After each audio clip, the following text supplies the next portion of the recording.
I became a stalker, a Sid stalker. Yeah, can I, before you move on, actually, Linda, can I just kind of, it just took a while for what you just said to sink in, but my guess is that Sid wasn't even talking about moods at the time you had that insight. Oh. So, and everyone has their own insight, and it's nothing to do with what Sid's talking about. How do you explain that? Well, by what I said before, when I first started talking, when Sid had a conference one time, I asked him, I said, what are you doing? When you talk to people, what are you doing? He said, I'm talking in a way that puts their intellect to sleep.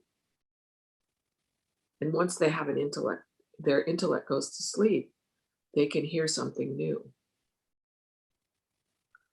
And, he would talk about how, now see, I'm going to go off my grounding a bit, but he would talk about how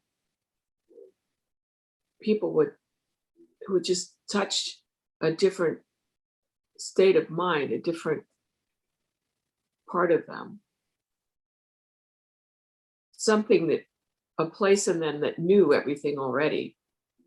And just so they'd go and it's like they grab something that they already knew that they'd forgotten.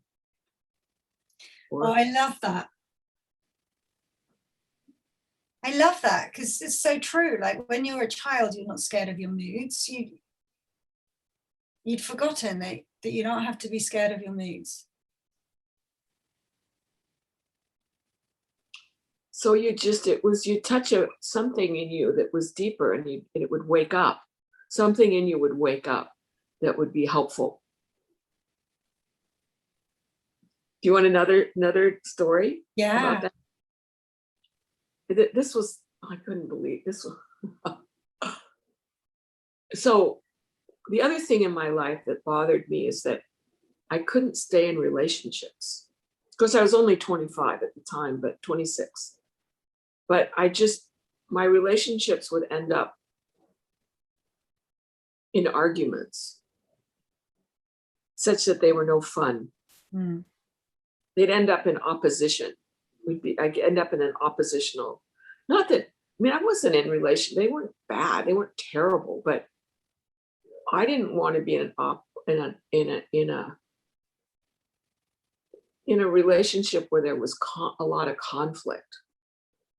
And what I mean by conflict is arguing and opposition. That's so funny. So you didn't want to be in a relationship where there's arguments and opposition, but you also didn't like being in a room where everyone's really happy either. You are a hard to please woman, Linda Pransky. I was. I bet. Yeah. It's funny. A friend of mine gave me this card once that it was so poetic. It was poetry, and essentially it said that. Yeah. You are hard to please. You have to have everything just right. You're a high maintenance friend. You are. High maintenance. So, well, not friend, but high maintenance in a primary with a man. Mm. Because I had a ton of friends, and I didn't have arguments with them. Ah. I had a lot of friends, and it was great. It was with men, primary relationships. And anyway, so Sid was in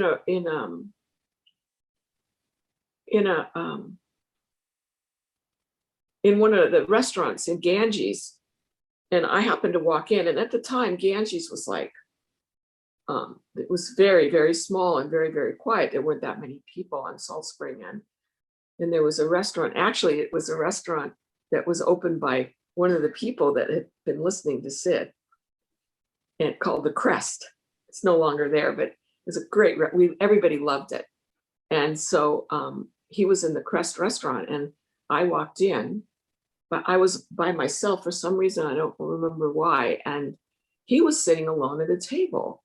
So it was like, oh my goodness, here's Sid alone. I'm alone. I went up to him and I said, Sid, would you mind?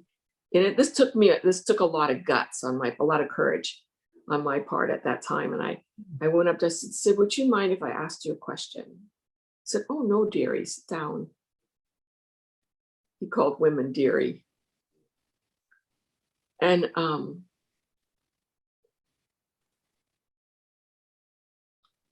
I said to him, Sid, I used to be a happier person than I am. It seems like every year I get less happy, particularly since I've gotten into psychology. Yeah. And I said, I don't understand. I really don't understand why my happiness, like my happiness quota or quotient, is going down over time. And it's scary because I'm not that old. And, if I have a long life in front of me, at some point I'm going to run out. And I don't understand. And he looks at me and he said, well, do you know the feeling of happiness? And I said, oh yeah, I know the feeling of happiness because a lot of times I'm happy. It's just that I'm not as happy as often as I used to be. He says, well, do more of that feeling. I'm like, and I didn't say anything, but you could see on my face, I'm like, what? Do more of that? And in my head, I'm thinking, that's crazy. That's a crazy thing to say. But I respected the man so much that I'm like sucking air. I'm like, okay.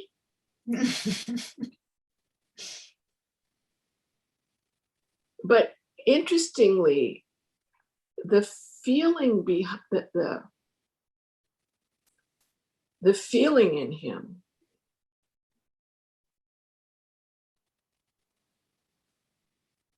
at the time he said it, and the truth of it,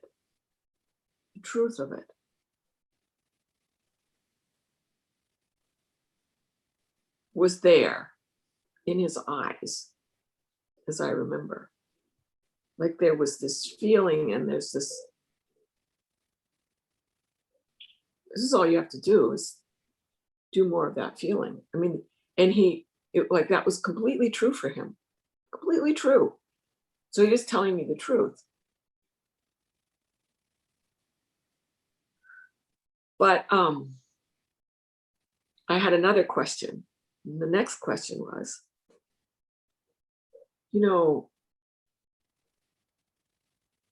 George and I, when we met, were really happy. We had a great thing going, a great relationship. But over time, it's no fun. And in fact, I don't want to be in it anymore because it's no fun. Mm. All we do is argue. He said, well, dearie, did you used to enjoy him? I said, oh, yeah. We had we really enjoyed each other, for like the first 6 months. We really enjoyed each other. And then it turned. And I remember when it turned, I remember when it turned and we started to be in conflict. And he said, well, so you used to enjoy each other. And so you know the feeling of enjoyment. I said, yeah. He says, do more of that. And again, I was so taken back because my intellect was critical. My intellect was, that what kind of intervention is that? I would never say that to one of my clients, do more of that. But again, I respected him so much that I thanked him and I left, and I'm walking to my car. And I remember exactly where I was on the path from the restaurant to the street. And it hit me again like a ton of bricks. I'm like, oh my goodness. And what I saw was literally what I saw was a cart before a horse. And I realized the reason I was getting less happy was because when I got into psychology, or even before I was in psychology, I was so self-critical of my flaws And so I had to fix myself. So I was constantly fixing myself, trying. And when you're trying to fix yourself, it's not a happy thing, because you're looking at what's wrong and you're feeling what's wrong. And in my project of fixing myself,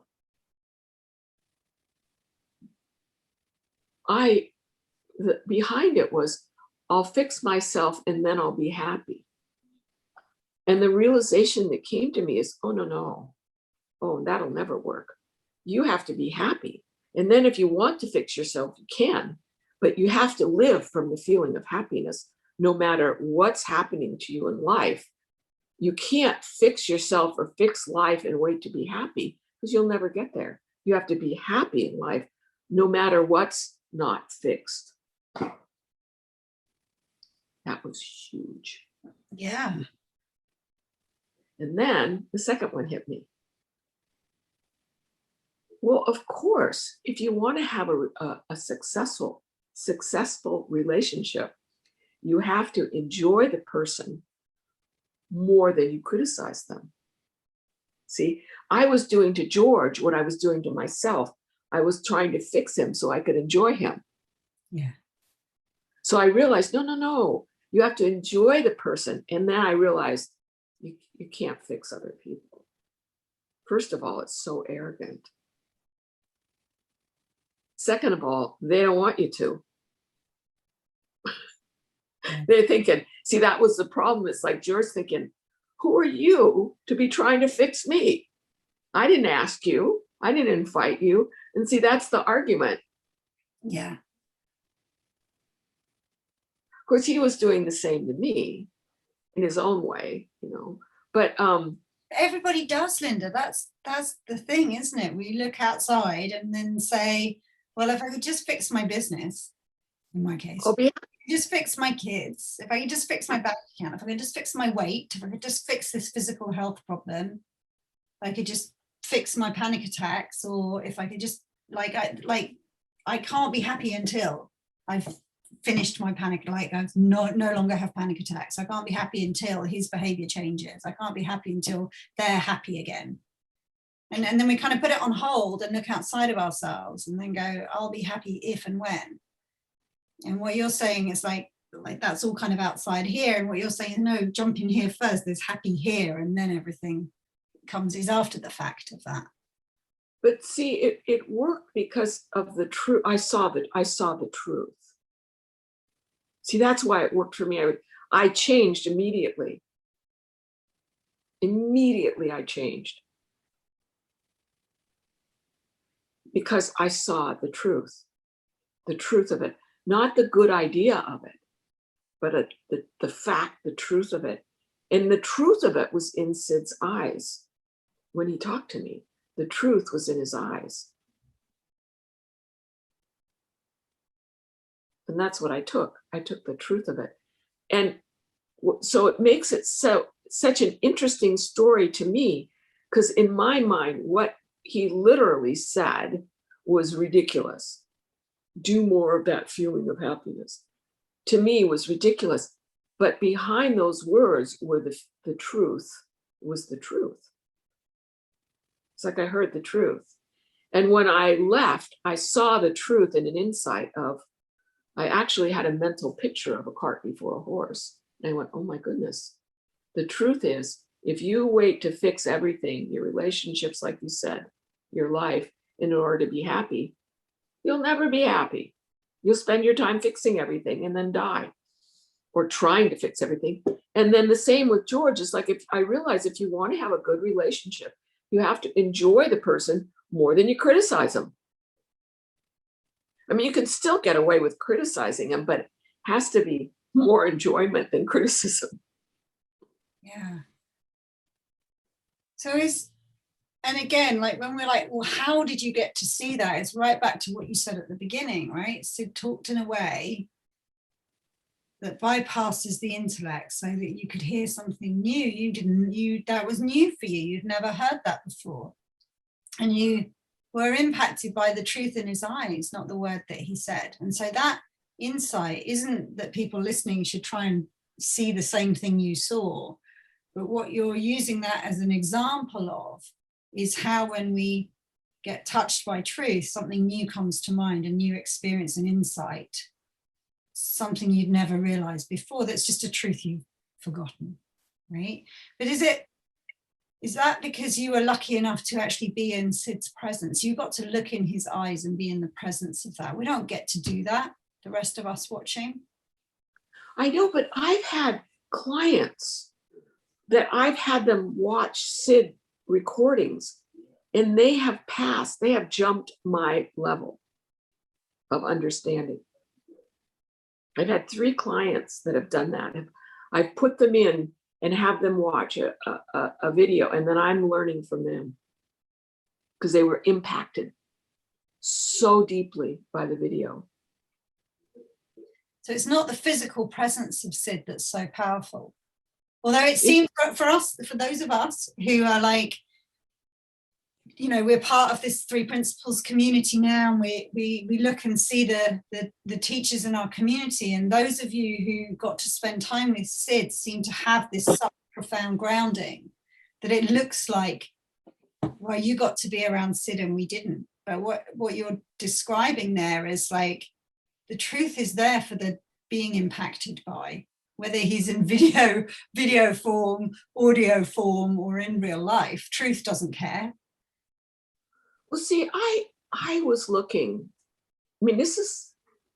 sometimes life seems so magical to me.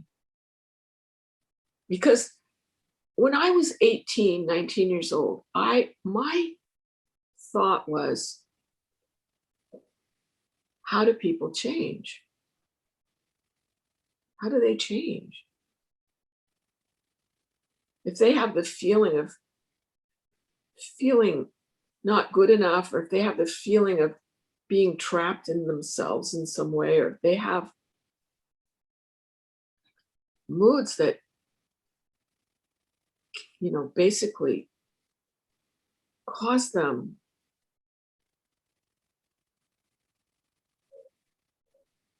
to be dysfunctional for a few days and can't live their life, well, what do they do? How do they change? And I was looking for how people changed, and I found it. I found what I was looking for. And I found it pretty early in life. And it was the discoveries of Sid Banks in my mind. I mean, listening to him changed me in a way that I wanted to change. Yeah. And not only with moods, but see, I had decided that I wasn't going to be in relationships anymore because I didn't want to put up with the conflict. I was like, I'm not doing relationships anymore. I'm just going to be single. And I was okay with that, you know, because I just figured, you know, it was like I wasn't meant to be in relationships. But then, you know, in a primary relationship. And then I learned, I saw, you know, I had an insight about that too. And then, but the thing is, here's the thing. So,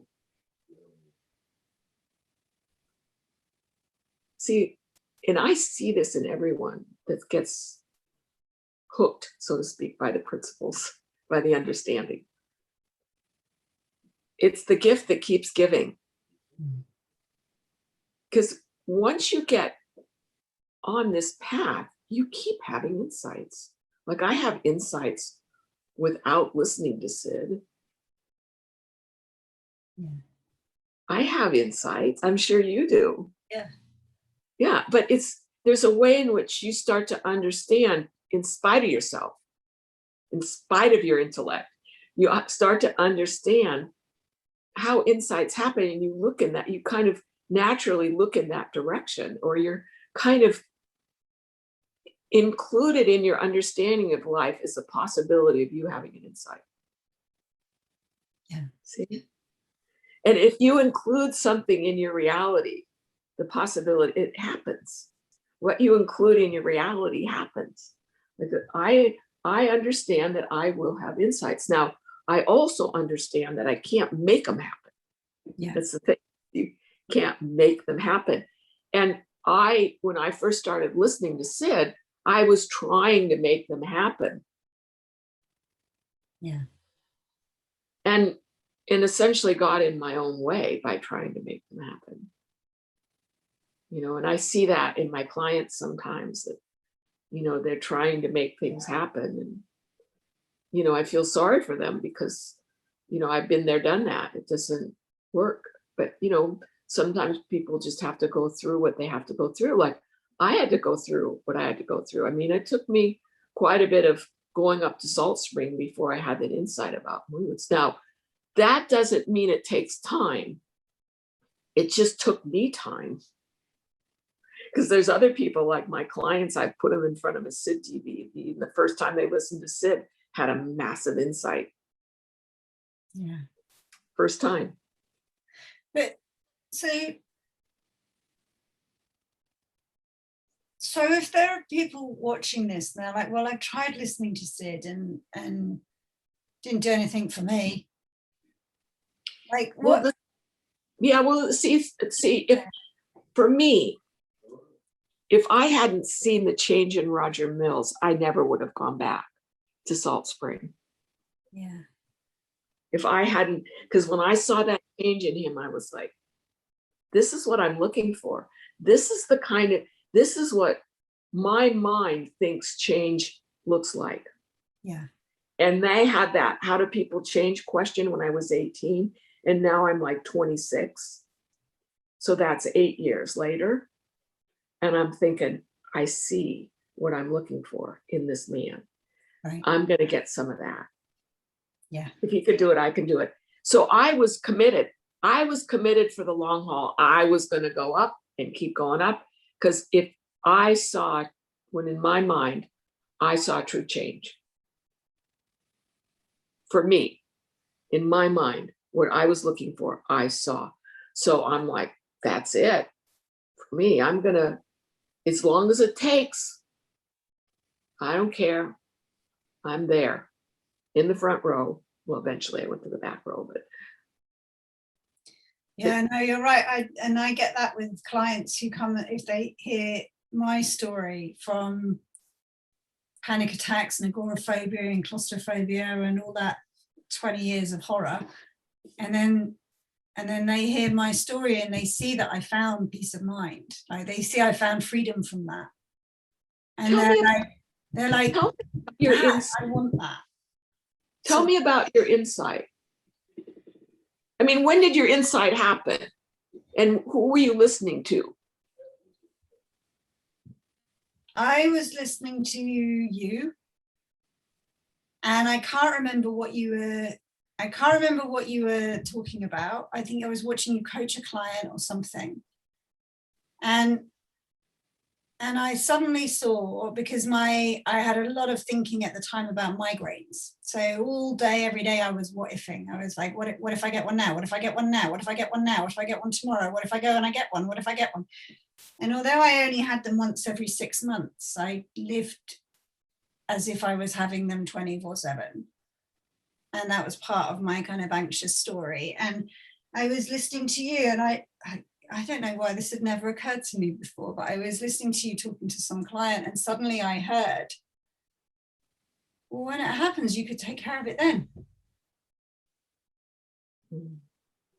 And that was my introduction to mind, but I didn't know it. Oh, but that's beautiful. It was true. It was like, when it happens, you can take care of it then. And but literally, all my what ifing like just dropped off my shoulders, and I never did it again, because it was no longer required. I didn't have to what if anymore, because when it happened, I could take care of it then. And but see, that thought was an insight. That thought was an insight. It was an insight. It wasn't a good idea. That was an insight that you had. It was from that different place. Yeah. Because an insight changes you. Yeah. That's fabulous. That's no what. So yeah, so you are somebody that people look to and go, she did it, I could do it.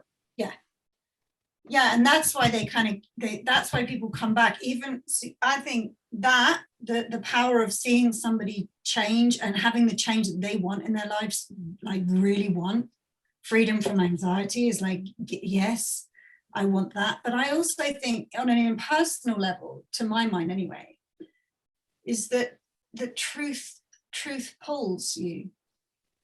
Like you go back to, you kept going back to Sid, and I keep going back to Sid, even though I don't get it, because there's something indefinable that truth resonates with itself. And so if we hear truth, it calls to something deeper in us that's beyond our conscious understanding. But to my mind, that's what keeps pulling us back to this conversation, that our soul suddenly recognizes itself, that truth resonates with itself. And if you get touched by something like that really is genuinely truth itself, then your head is turned, and that's it. You're on that path for the rest of your life. Like, there is no turning back. And the simple problem is that people are looking for profound answers in their intellect, and profound answers are not in the intellect. They're beyond the intellect. But they're looking for those kinds of answers that they need to heal themselves. They're looking for them in the wrong place. And they don't understand the difference between the intellect and something else in them, the truth. And that's why they get it. They don't know. So they're in there and they're listening to Sid, and they're in their intellect. Listen, this doesn't make sense. I don't hear anything. It's not affecting me, because they're in their intellect, like I was. Yeah. That's why people don't have the patience to listen to Sid, because they're in their intellect, and they don't understand that they got to wait for it, and they got to quiet down.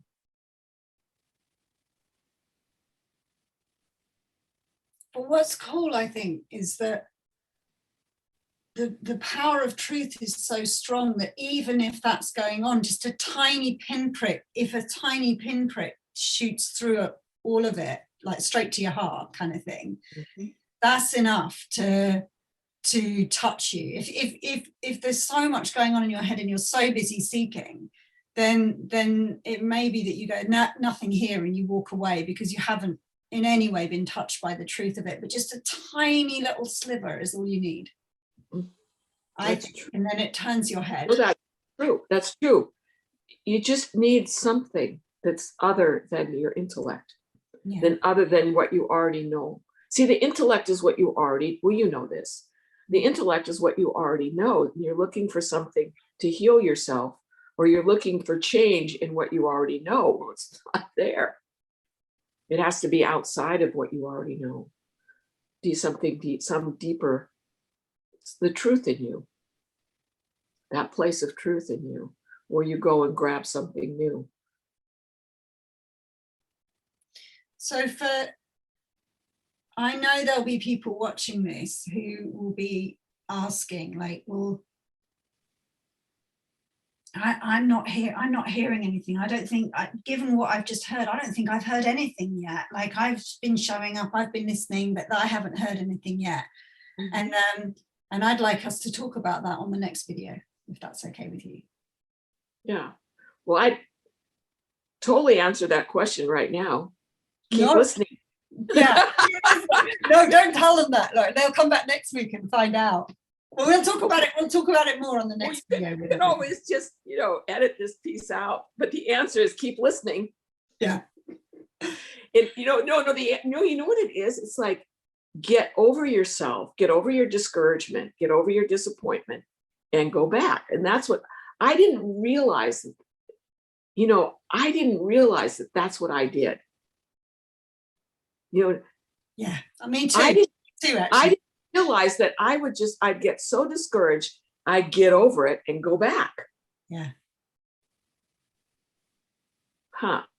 I would get so angry and frustrated. I would get really angry. I'd get really frustrated. I'd go, I don't understand what everyone else is getting out of this. Like, there's like, when are they going to tell me the thing? When are they going to tell me the thing? And I was just sit there in this fear and Yeah. well, I wouldn't even call it fear actually, but this like anger and frustration that they were holding back this thing. But somehow there must have been a seminar before I arrived because everyone else has got the thing and I missed it. Yeah.